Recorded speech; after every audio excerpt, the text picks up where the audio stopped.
Hörmətli tədbir iştirakçıları, öncə hamınızı salamlayır, sizə ən xoş arzularımı bildirirəm.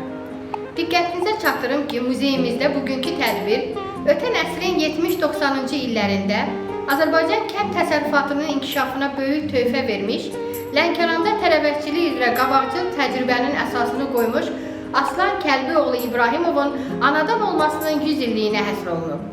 Qeyd edim ki, Xan Lənkəranımız həmişə Azərbaycan elminə, mədəniyyətinə, hərb sənətinə, təhsil və səhiyyəsinə, habelə kənd təsərrüfatının böyük şəxsiyyətlər bəxş edib. Təbii ki, belə şəxsiyyətlərdən biri də Aslan İbrahimovdur. Aslan Kəlbioğlu İbrahimov 1925-ci ildə Lənkəran rayonunun Mamusta kəndində anadan olmuş və kənd orta məktəbində təhsil almışdır. Orta məktəbi bitirdikdən sonra 1942-ci ildə Lənkəran Subtropik Bitkilər Texnikumuna daxil olmuş, aqronomluq ixtisasına yiyələnmişdir. 1943-cü ildə hərbi xidmətə çağırılan Aslan İbrahimov Sovet qoşunlarının tərkibində İranın Bəndərabad limanında Sovet-İran ticarət atəşçisində xidmət etmişdir. Ordudan təxris olunduqdan sonra 1946-cı ildən Mamusta kəndindəki Nəriman Nərimanov adına safozda çay və tərəvəz, eləcə də kompleks tarlaçılıq briqadasının başçısı kimi əmək fəaliyyətinə başlamışdır. 1977-ci ilə kimi həmin briqadaya rəhbərlik etmiş, bu müddət ərzində 3 dəfə Lenin ordeninə, SSR Xalq Təsərrüfatı nailiyyətləri sərgisinin 3 qızıl, 4 gümüş medalına, Azərbaycan Respublikasının tərəvəz ustası fəxri adına və bir çox fəxri fərmanlara, diplomlara layiq görülmüşdür. Eyni zamanda 1970-77-ci illərdə Lənkəran Şəhər Partiya Komitəsinin üzvü, rayon sovetinin deputatı seçilmiş və Azərbaycan Komünist Partiyasının 26-cı və 27-ci qurultayların nümayəndəsi olmuşdur.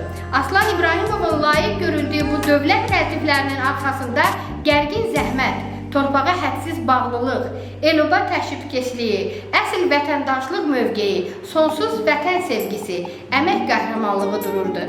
Bu yüksək mənəvi keyfiyyətlər, zəngin mənəviyyət isə onun mənsub olduğu soy kökündən gəlirdi. Maraqlıdır ki, bugün həmin soy kökün varislərinin bəlkə də hamısı öz nəsil şəcərəsini yaxşı bilir. Deyilənə görə bu nəsil təxminən 500 il bundan qabaq Türkiyədən köç edərək əvvəl Naxçıvanda, sonra isə Qarabağda, o cümlədən Bərdə, Ağdam və Şuşada yaşayıblar.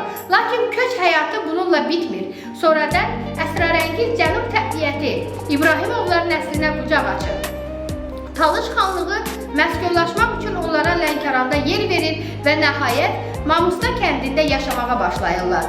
Köç etmiş nəslin başında əvvəl ulu babaları Mahmud durur. Bu nəslin törəmələri həm Türkəkəranda, həm də Mamustada həmişəlik məskunlaşırlar. Yəni nəslin bir qolu Türkəkəran kəndində, bir qolu isə Mamusta kəndindədir. Mamustaya ilk köç edən Kərbəlayı Şəfəqət dövrünün sayılıb seçilən ziyalılarından olub. Məhz onun başçılığı ilə İbrahimovlar nəsli Mamustanın ilk yaşayış məskəninə çevirir. Bu yaşayış masivi sonradan Mamusta adı kənd kimi formalaşır. Kərbəlayı Şəfəqət kəndin xeyir şərində həmişə öndə durub, imkansızlara kömək edib, kənddə xeyriyyəçiliyin əsasını qoyub. Dini öz əqidəsinə çevirən Kərbəlayı oğlu İbrahimi 5 il Nəcəfdə oxutdurub. Onun İbrahimdən başqa Mikail adlı daha bir oğlu olur. Lakin zehinli, fərasətli olduğundan İbrahimə daha çox diqqət ayırır.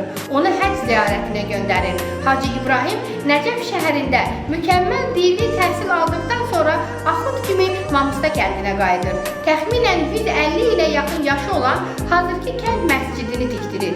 Hacı İbrahimin ümumiyyətlə Mamustanın tərəqqisində, inkişafında xüsusi xidmətləri olur. O kənddə ilk hamam tikdirib. Eyni zamanda vaxtilə Daşdalıqjar kəndi ilə Mamusta arasında olan çayın üstündə ünsiyyət vasitəsi kimi körpü saldırır.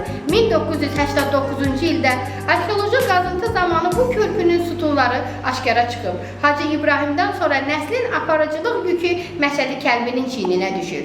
Hacı İbrahim öz səxavətini, dinə bağlılığını, zəngin mənəviyyətini mənəviyyatını oğlu Məşədi Kəlbidə gördüyündən varislik hüququ da təbii ki ona çatıb. Mükəmməl dini təhsil alan Məşədi Kəlbinin Lənkəran şəhərinin böyük bazar hissəsində kərvansarayı olub. Zəngin var-dövlətə malik olan Məşədinin səxavətindən, xeyriyyəçiliyindən indi də ağız dolusu danışanlar var.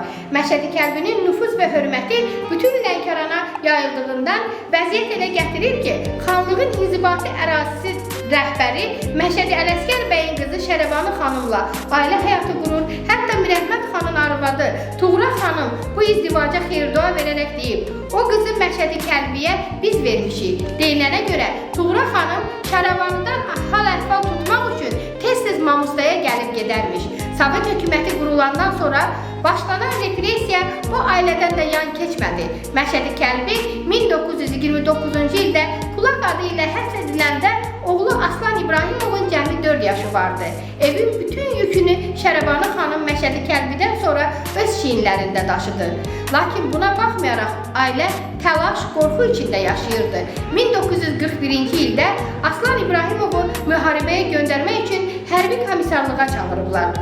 Lakin yaşı az olduğundan buraxmağa məcbur olurlar. 1942-ci ildə Aslanı bir də komissarlığa çağırılır və o hərbi xidmətə İrana göndərilir. 1946-cı ilə kimi Bəndirabadda İran Sovet ticarət ateşində çalışır.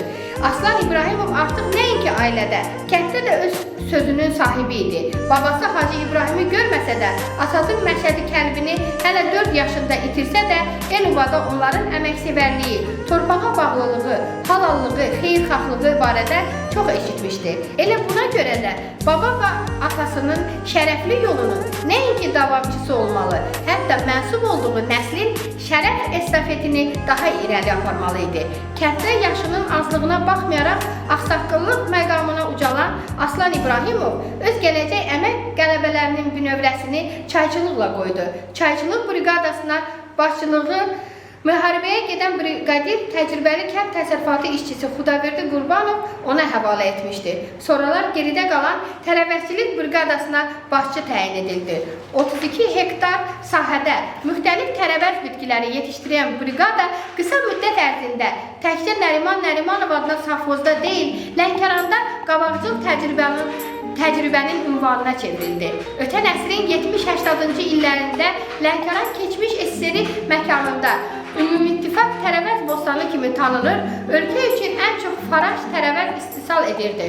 Dövlət planlarını rekord nəticələrlə yerinə yetirən rayonumuz dəfələrlə SSR Nazirlər Sovetinin keçici qırmızı bayrağına layiq görülmüşdü. Böyük əmək qələbələrinin qazanılmasında rayonun qabaqcıl təsərrüfatlarından olan safxozun öz payı vardı. Aslan İbrahimovun briqadası hər hektardan hər il 450-500 sentner məhsul götürərək planı 2 qat yerinə yetirirdi. Bugün anadan olmasının 100 illiyini qeyd etdiyimiz Aslan İbrahimovun nə özü, nə çalışdığı Nərimanov safxozu, nə də vaxtı ilə ən yüksək əmək göstəriciləri ilə bütün Azərbaycana səs salan tərəvəzçilik briqadası durur. Bunlar artıq xatirələrə çevrilərək tarixə qovuşur. Aslan İbrahimovun övladları və nəvələri harda yaşamalarından, işləmələrindən asılı olmayaraq zəhmətkeşliyi, xeyirxahlığı, hədsiz vətən, el-oba sevgisini özlərinə meyyar götürməklə onun şərəfli həyat yolunu ləyaqətlə davam etdirirlər. Göründüyü kimi Aslan İbrahimovun son kökü nəsil şəcərəsi Lənkəran tarixinin şanlı bir səhifəsidir. Təsadüfi deyil ki, muzeyimizdə bu böyük əmək qəhrəmanının müxtəlif dövrlərdə layiq görüldüyü dövlət təsnifləri və həyatı ilə bağlı eksponatlar qayğı ilə qorunaraq gələcək nəsillərə örnək kimi çatdırılır və haqqında qonaqlara müfəssəl məlumat verilir. Sözümü Aslan İbrahimovun 100 illiyinə həsr etdiyim şeirlə bitirmək istəyirəm. Yaşadı şərəflə ömür payını, boranlı qışını, isti yayını, torpaq itirmədi haqqı sayını, torpağa qovuşdu özü aslanın. Qızıl kimi baxdı günə, saata, layiq görülübdü hər mükafata, nəvənin gözü ilə baxır həyata, sanma ki yumulub gözü aslanın. Yaxsa da əbədi qəm mənzilində, bizə qonaq gəlib o 100 ilində, doğma Lənkəranda, doğma ilində, bitməyir söhbəti, sözü aslanın. Allah rəhmət eləsin, məkanı cənnət olsun. Diqqətinizə görə hər birinizə təşəkkür edirəm.